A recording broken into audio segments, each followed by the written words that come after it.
Rádio Teófilo Otoni apresenta com a psicóloga Isabel Ribeiro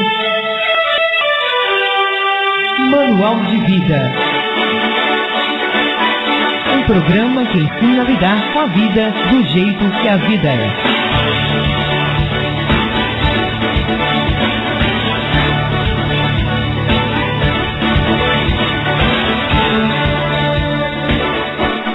Bom dia, ouvintes da Rádio Teófilo Otoni, bem-vindos a mais um programa Manual de Vida.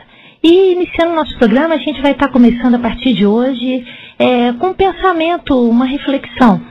E como a gente vai falar hoje o tema nosso é depressão, nós vamos começar com um pensamento do pai da hipnose moderna, Milton Erickson. Ele sempre dizia: não há dor que dure para sempre, depois da chuva o sol sempre aparece. Bom, e o nosso tema de hoje é depressão. O que é depressão? A depressão é uma doença do corpo como um todo e compromete seu corpo, seu humor, pensamento. Ela afeta a forma como você se alimenta, dorme, como se sente em relação a si próprio, como pensa sobre as coisas. Uma doença depressiva não é só uma fossa, um baixo astral, algo passageiro. Também não é sinal de fraqueza ou uma condição de que possa ser superada pela vontade ou com esforço. As pessoas com depressão não podem simplesmente recompor-se e melhorar por conta própria. Sem tratamento, os sintomas podem durar semanas, meses ou anos. O tratamento adequado, felizmente, entretanto, pode ajudar a maioria das pessoas que sofrem de depressão. Como saber se eu estou deprimido ou se alguém próximo está com depressão? Vou falar aqui alguns dos sintomas mais comuns à depressão. São 12 sintomas clássicos. Primeiro sintoma: tristeza persistente, ansiedade ou sensação de vazio. Essa tristeza persistente a gente também costuma chamar de estado deprimido. Sentimento de desesperança, pessimismo, sentimento de culpa, inutilidade, desamparo, perda do interesse ou prazer em passatempos e atividades que anteriormente causavam prazer, incluindo atividade sexual, insônia, despertar matinal precoce ou sonolência excessiva, perda do apetite ou de peso, excesso de apetite e ganho de peso, diminuição de energia, fadiga, sensação de desânimo, ideias de morte ou suicídio, tentativa de suicídio, inquietação, dificuldade para concentrar-se, recordar e tomar a decisão, choro frequente e, para finalizar, sintomas físicos e persistentes que não respondem a tratamento. Por exemplo, dores de cabeça, distúrbio digestivo e alguma dor crônica, geralmente dor na coluna. Esses são os sintomas clássicos aí da depressão. Uma vez identificada a doença, ela é classificada em 3 grupos. Depressão leve, quando ocorre 2 ou 3 desses sintomas por 2 ou mais semanas, incluindo o estado deprimido, a tristeza tem que estar presente. A segundo tipo, depressão moderada, quando existem desses sintomas que a gente falou, 4 ou mais desses sintomas, incluindo aí o estado depressivo, durante 2 anos no mínimo. E temos aí a depressão grave, caracterizada pela existência de 5 ou mais desses sintomas que a gente falou anteriormente, por 2 semanas ou mais, incluindo, claro, sempre aí o estado deprimido. Porém, tem uma questãozinha aí, viu, gente? Existem 2 tipos de depressão. Ela pode se manifestar como depressão típica, que é com esses sintomas, com a tristeza que a gente acabou de falar, mas também é importante a gente falar aqui, e que se fala um pouco desse tipo de depressão, que é a depressão atípica. A depressão atípica é uma maneira disfarçada da depressão, muito comum a criança e adolescente. Isso acontece normalmente naquelas pessoas que não se permitem sentimentos sem motivo e que, apesar de já terem ido a muitos consultórios médicos com as mais variadas queixas, de terem feito inúmeros exames, continuam achando que a medicina ainda não conseguiu descobrir a causa de seus problemas. A depressão típica, por sua vez, é que manifesta com todos os sintomas emocionais típicos, como apatia, desinteresse, tristeza, desânimo. A depressão pode ser entendida como um estado afetivo rebaixado. Portanto, o que mais se constata na depressão típica é um cansaço, uma inibição das atividades físicas, psíquicas, tal como se houvesse uma perda de energia geral. Para as pessoas deprimidas, todas as atividades parecem ser mais cansativas, difíceis e tediosas. Há um comprometimento do ânimo geral para tudo, inclusive para as atividades que deveriam dar prazer. A depressão atípica, como já dissemos, um grande número de casos de depressão se apresenta, gente, isso é muito importante, de forma atípica, ou seja, sem que a pessoa se perceba deprimida, não existe a tristeza presente. E sem a grande maioria, portanto, das queixas contidas na depressão típica. Algumas pessoas acreditam obrigatório um motivo de vida existencial para aparecer a depressão. Quando não detecta um motivo justo para sua depressão, acaba achando impossível manifestar um sentimento depressivo. Pensam que se estivessem deprimidos, sem motivos, e apesar das coisas estarem bem, seriam considerados emocionalmente controlados. Nesse tipo de pessoa aparece a depressão atípica, que ela manifesta geralmente com sintomas físicos, sem diagnóstico, e que não responde ao tratamento convencional. Geralmente, problemas estomacais, dores de cabeça e dores na coluna. Por uma questão biológica natural, normalmente as emoções não obedecem cegamente à razão. E apesar de sabermos racionalmente não haver motivos suficientes para a nossa depressão, esta alteração afetiva acaba aparecendo mascaradamente e com sintomas diferentes da depressão típica. Tais sintomas não deixam de representar um sinal de alerta sobre a iminência falência psíquica ou esgotamento, como gosto de dizer. Bom, esses sintomas, como a gente falou, precisam ser olhados, com atenção. Estima-se que até 40% dos portadores de depressão têm como manifestação principal a ansiedade. Como a ansiedade apresenta um quadro muito mais exuberante, conveniente do que os sintomas depressivos, os deprimidos atípicos acabam se achando apenas pessoas ansiosas e não depressivas. Essa situação de ansiedade é reconhecida por muitos como sendo também um caso de esgotamento. Os sintomas de natureza física comuns à depressão atípica, gente, pode aparecer em qualquer órgão ou sistema aí do nosso corpo, ok? Bom, a Organização Mundial da Saúde prevê que até o ano de 2020 a depressão passe a ser a segunda maior causa de ansiedade e perda de qualidade de vida. A depressão afeta pessoas de todas as idades e em todas as fases da vida. Estima-se que 5% da população mundial sofra de depressão e que cerca de 10 a 25% das pessoas possam apresentar um episódio depressivo em algum momento da vida. Gente, a depressão atinge criança, adolescente, adulto, idoso. Vou falar um pouquinho aqui, rapidamente, sobre a depressão em criança, adolescente e idoso, ok? A depressão em criança. Embora na maioria das crianças, a sintomatologia da depressão seja atípica, ou seja, sem sintomas de tristeza, inclusive o que é mais comum na criança e no adolescente deprimido, ao contrário do adulto, que é a tristeza, eles ficam irritados. Eles ficam irritadiços, nervosos. Então, essa depressão atípica que é comum a criança e adolescente. Claro que pode acontecer no adulto também. Alguns podem apresentar sintomas clássicos de depressão. Porém, o mais comum é a depressão atípica, ok? Na criança e adolescente, a depressão em sua forma atípica esconde verdadeiros sentimentos depressivos sobre uma máscara de irritabilidade e de agressividade. Gente, a gente confunde raiva com força. Nem sempre uma pessoa que está agressiva e irritada, ela está forte, ok? A gente confunde muito isso. Hiperatividade e rebeldia, tá? Muitas vezes é um mascaramento de uma depressão ali, comum a criança e adolescente.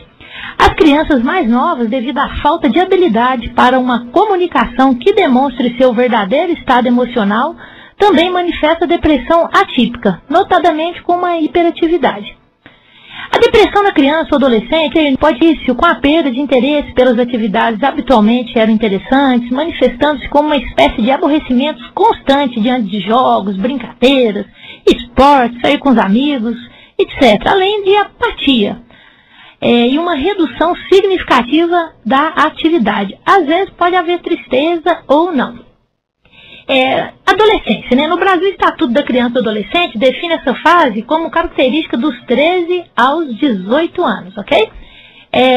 Nas crianças e adolescentes é comum a depressão ser acompanhada também de muitos sintomas físicos, tais como fadiga, perda de apetite, diminuição da atividade, queixas inespecíficas, tais como dor de cabeça, dores, lombalgia, dores nas costas, dor nas pernas, náuseas, vômitos, cólicas intestinais, vista escura, tonturas, etc.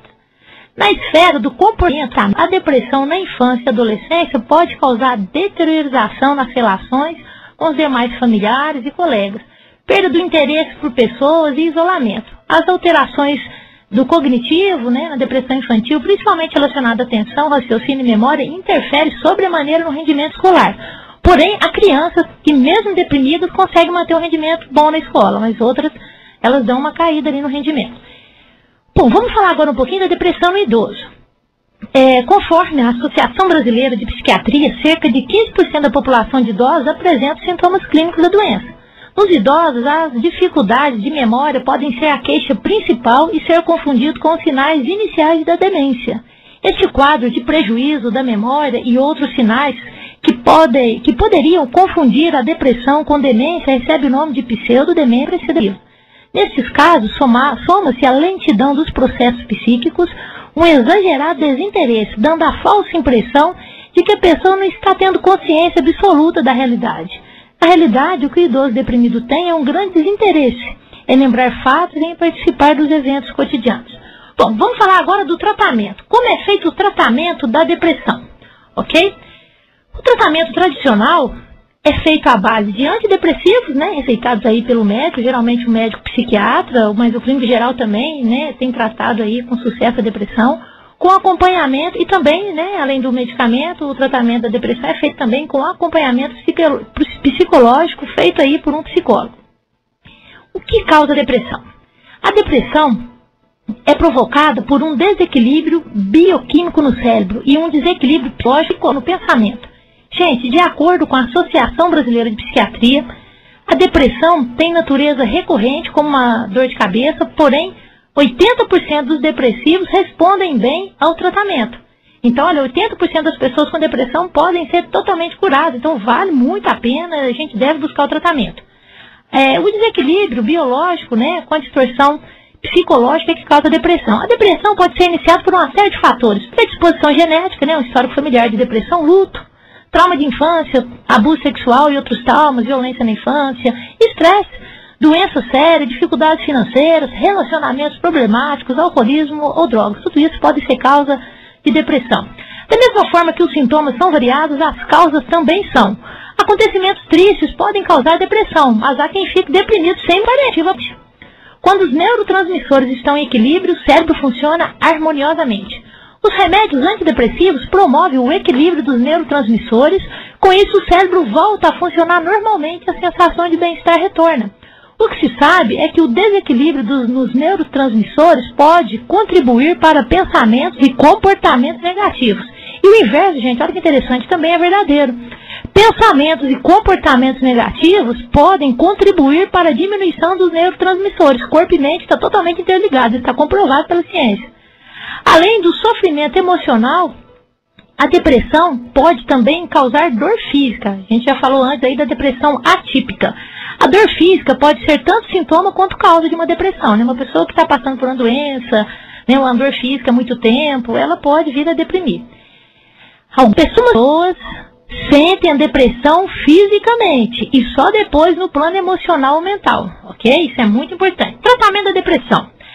A depressão deve ser tratada com antidepressivos para o cérebro, com o médico, e terapia, né, para a mente, com o psicólogo. Remédios antidepressivos recuperam os níveis de certos neurotransmissores produzidos naturalmente no cérebro. Todos os remédios para a depressão corrigem os desequilíbrios químicos no cérebro que são responsáveis pela doença. Eles não viciam, gente, nem causam dependência. E seus efeitos colaterais, quando existem, costumam ser leves, desaparecendo em 2 ou 3 semanas após o início do tratamento. É importante observar que os melhores resultados são observados quando a medicação é usada junto com a terapia. Remédios antidepressivos fazem efeito aos poucos. Embora algumas pessoas se sintam melhor em poucos dias, outras levam até 6 semanas para ter os resultados. Nessa fase, a paciência e perseverança são fundamentais. Há pacientes que pouco tempo depois, após iniciar o tratamento, acham que não está dando certo e param. E outros sentem os efeitos colaterais no começo, não comunicam ao médico e param. Gente, essas duas atitudes estão erradas. Se isso acontecer, não espere até a próxima consulta. Avise seu médico de todos os efeitos, ele pode até trocar um antidepressivo, mas se ele mandar você prosseguir com a medicação, faça isso. A maioria dos efeitos colaterais some após 2 ou 3 semanas. Cada pessoa reage de forma diferente aos remédios antidepressivos. O que é muito eficaz para uma pessoa pode ser relevante para outra. O mesmo vale em relação aos efeitos colaterais. Há quem sinta enjoo, tonteira, mas há também quem não sinta nada. Os médicos têm conseguido resolver isso, né, esse problema de efeitos colaterais no início da medicação. Eles têm resolvido isso orientando os pacientes a começarem a utilizarem a medicação antidepressiva com quantidades bem pequenas, as quais vão sendo aumentadas gradativamente. Essa estratégia costuma eliminar ou diminuir muito os possíveis efeitos colaterais dos antidepressivos. Normalmente, né, o antidepressivo deve ser tomado de manhã, mas há casos em que é tomado à noite. Isso, né, o médico vai decidir, o resultado não vai estar interferindo no resultado. O mais comum é de manhã. Os psiquiatras são os especialistas habilitados a indicar medicamentos e psicoterapias para pacientes que apresentam problemas no funcionamento do cérebro e da mente. Os clínicos gerais também estão se inteirando no tratamento da depressão. O importante é encontrar um médico em que você sinta vontade para confiar os fatos mais íntimos da sua vida. Bom, e só aqui algumas dicasinhas, né? A gente já está aí no nosso horário. Alguns estudos dizem que o ômega 3, ele é útil. Ele tem ajudado tanto no tratamento quanto na prevenção da depressão. Olha que interessante. Então você pode tanto estar tendo uma alimentação rica em linhaça, salmão, ou então simplesmente tomar a pílula de ômega 3. Ela ajuda aí na prevenção quanto no tratamento, porque ela potencializa a ação dos antidepressivos. E atividade física, né? Há vários estudos demonstram aí, tem um estudo da PUC lá de São Paulo, pessoas fazendo terapia e tomando medicamento. Um grupo fez a caminhada, o outro só ficou fazendo a terapia e tomando medicação. O grupo que acrescentou atividade física teve uma melhora bem superior. Bom, gente, espero aí que essas informações tenham ajudado de alguma forma. Um abraço aí a todos e até semana que vem. Tudo de bom!